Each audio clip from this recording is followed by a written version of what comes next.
Welcome to Chartres. So this is take 2. I discovered that my mic wasn't working the first time, so that means this will probably be a more succinct video because I will have worked out exactly what I actually want to say. So it's probably to your benefit. Anyway, I am outside Chartres Cathedral. This is the apse of the cathedral. So you could think of it as the back because you would enter from the other end.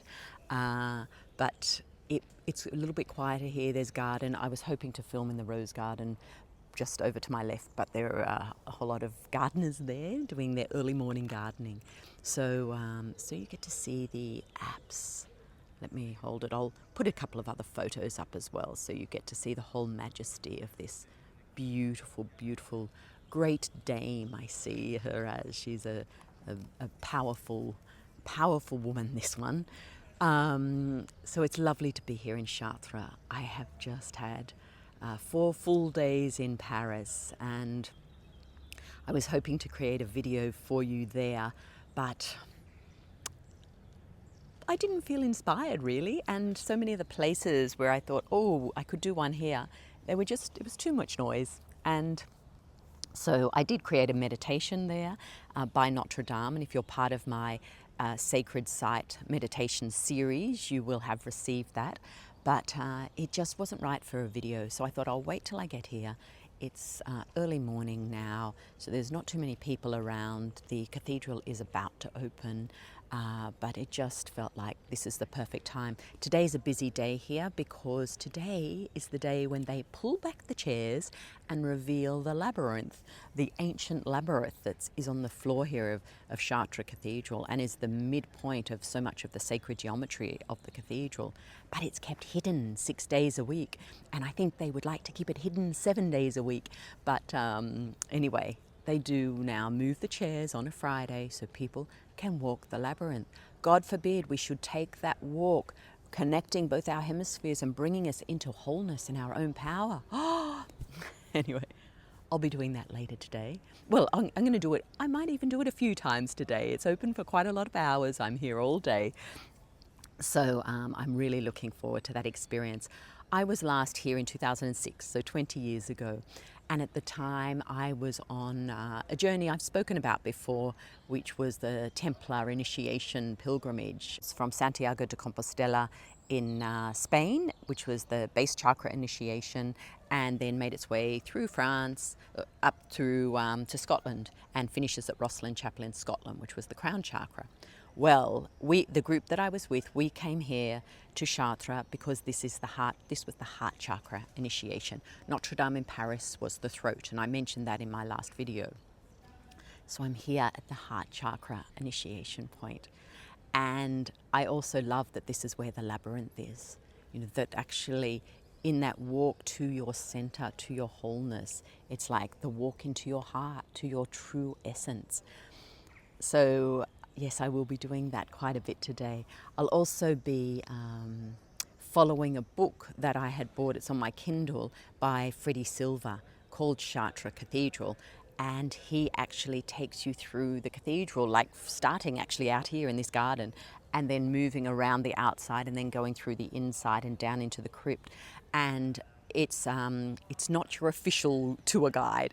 It's a more esoteric journey of what to look for, why things were originally built the way they were. I read it on the train coming here yesterday, so I'm looking forward to using that today. So if you're coming to Chartres, I highly recommend getting that because he also just gives some fabulous history, like the fact that the Notre Dames in Paris, in France, are aligned to the constellation Virgo. So if you look at a map of them, they're placed where the stars of Virgo are placed.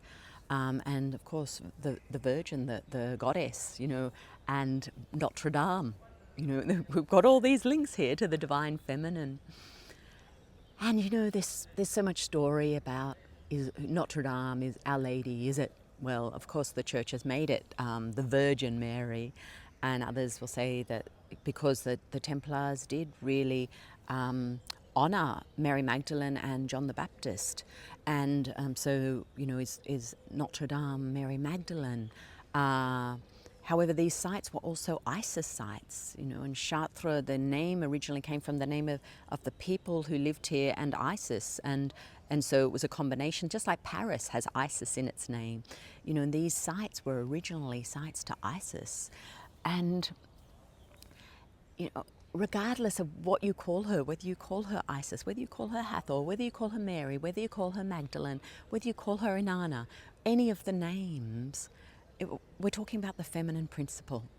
And I think we can get hung up in the names, like what's the difference between this and this? And yes, you could go into the categories of the differences, but it's not about that. This is about the great feminine principle that we birthed from.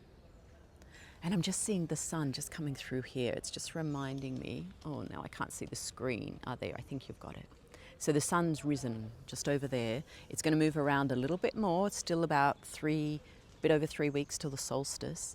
So this Notre Dame is aligned to the rising sun of the solstice, or it was at that time. It's a few degrees off now. Because of the tilt of the earth. So thousands, when I say at that time, I mean originally when this was a mound with dolmen and menhirs and so on, with the original peoples of this land, so the tribe. So they built it, as they built all of those sacred structures aligned with their natural cycles. And so this church was built also over that. So this church faces, runs northeast to southwest, following that, even though the Catholic Church would normally build its churches east to west. So this is following that structure and is becoming more aligned with the sunrise now as we get closer to the solstice. It's so beautiful to just be able to see the some of that original, what is called pagan, but which is the original earth cosmic connection, really, that is still in play. It's like it doesn't matter what they do to these churches, how they decorate them. You've still got that ancient foundation there. So the beautiful thing and what makes this so powerful also, and is a part of this Notre Dame energy, the Mary frequency, if you like, is that, of course, it's been built over a major telluric currents and crossing of currents, and there is also 120 feet deep, according to Freddie Silva in his book. There is a waterway coursing beneath it like a serpent beneath this cathedral, just like when I was in Notre Dame in Paris, and I recorded the meditation there for my Sacred Sites meditation series.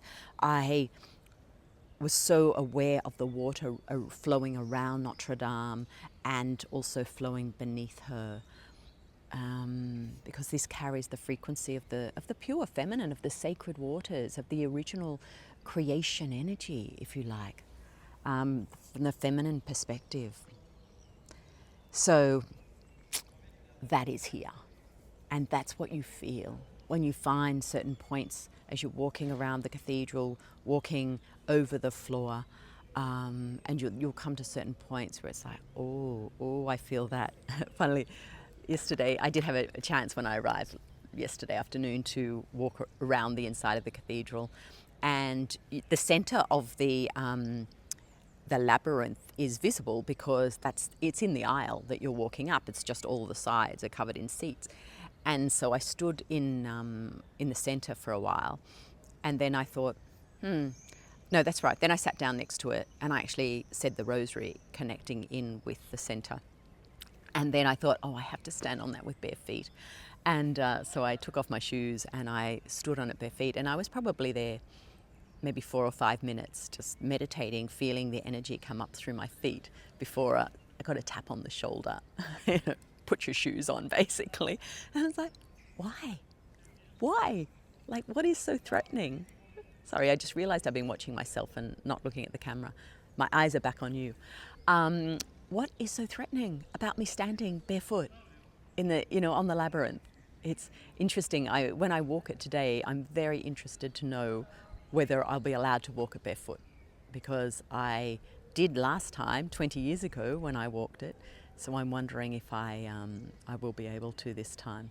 Anyway, we will see. I will know today. But the walking of the labyrinth, you know, this is the connecting the two hemispheres of the brain and the weaving between, and then getting to the central point where that connection is. This is sacred union. And this is what it's all about. And this is what the mystery schools are about. They're about moving into this point of harmonic resonance, where you are in a harmony, your right and left hemispheres, your spirit and matter in harmony. And this is what the rose line is all about. This is what I talk about with the rose line. And so the walking of the labyrinth is bringing you into that harmony, bringing you into that wholeness, remembering who you truly are. Because when you are in that harmony, you are in your power. That's when you remember through your whole being, re-embody that you are the creator. So I am looking forward to that journey today, and we will see how I go in terms of bare feet. And I know I'm a little, it's a little bit tricky recording this again, because I've forgotten what I've told you on this video and what I've said in the first one I did that didn't have sound. So I apologize. I might be leaving out pieces or repeating myself here. But this harmony with the labyrinth and the right and left hemispheres, I encountered this in Paris on my last day. So my first 3 days, I followed the rose petals. I went to La Madeleine, Notre Dame, Saint-Sulpice, Saint-Germain-des-Prés, the Louvre to see the Dendera Zodiac, just wherever I felt called. They were all places I'd been to before, but I felt to revisit them and just be in the energy, connect with the land beneath these places. So I followed that. But on the fourth day, I did something different. And, well, it's just a short-term exhibition, so I won't have the chance again. But there was an exhibition at Le Grand Palais of the artwork of Hilma af Klint. And I was only introduced to Hilma in November, and that was on my Egypt trip. And I was talking about the rose line to one of the ladies there who was an artist, and she said to me, "Oh, do you know Hilma af Klint's work? She sounds like she would be roseline." And so I got on and had a look later that night. I had a look online at her artwork, and I was like, oh my gosh.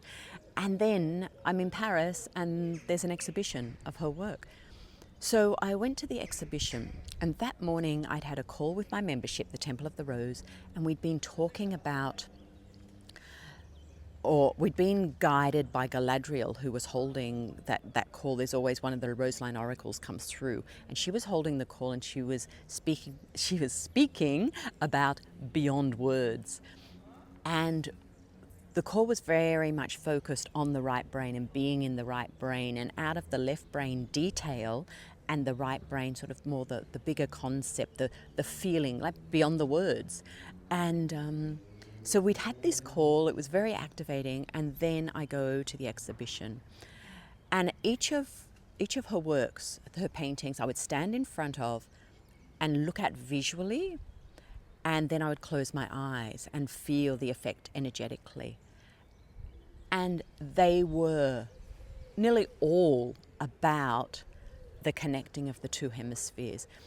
And as I would feel the energy coming through, sometimes I felt my right hemisphere more activated, and other times it was as though the corpus callosum between the hemispheres was getting the activation, like directly. It was so powerful. I mean, after 2 or 3 hours there, and I came out and I was like, grass, I need grass. So I found some grass just like this, sat on it, grounded, because it was so incredibly activating. It was just amazing. So if you are in Paris between now and the end of August, go to this exhibition. Really, really phenomenal. And if not, just get online and have a look at some of her artwork. Just, incredibly activating. It's for these times. This is a time of us moving into sacred union, of moving into harmonic resonance. This is the new earth that we are feeling or creating or remembering inside ourselves. This is the age of harmonic resonance.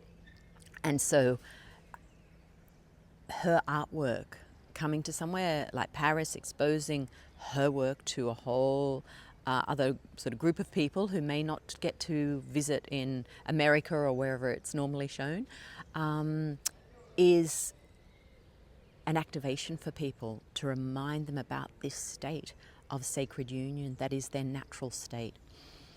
So that was mind-blowing and such a beautiful way to finish my time in Paris. I went from there back to La Magdalene for a second visit, and it was like, yep, I'm complete now. I haven't been to Paris for 13 years, and I'm probably complete. I might maybe return in another 13, but I felt it was a very sacred time there, but really feels like it's going to, excuse the background noise, a little gardening truck just arrived. But it feels like it's prepared me for walking this labyrinth today. So I'll put a few photos up because I haven't actually had my day here yet. I'm creating this in the morning. And so some of the things I've talked about, I will put up some photos where you would have seen them as the video's been going on, just so to give you a little bit more of a sense of what it's all about. I'm heading to Sardinia this weekend for the Priestess of Sacred Waters retreat. So beautiful to be connecting with the waters here in Chartres. Also there is a well I'll be connecting with. So I feel like this is all preparation. Oh, and would you believe one of the ladies who I've never met who's coming on that retreat, she's also coming to the Pyrenees, also arrived in Chartres yesterday with a group. And she's been traveling with a group for 3 weeks through France. And I walked up from the train station, like nothing, it was just the whole sort of square outside the church was empty, except this one woman walking towards me. And of course, it is Amanda, who's coming to Sardinia as well. So we are both here connecting in with these ancient waters, sacred waters, as a preparation for this retreat in Sardinia. So I will create another video for you in Sardinia. The noise is pushing me out. It's time to go. Thank you for listening. Thank you for joining me. Rose blessings to you.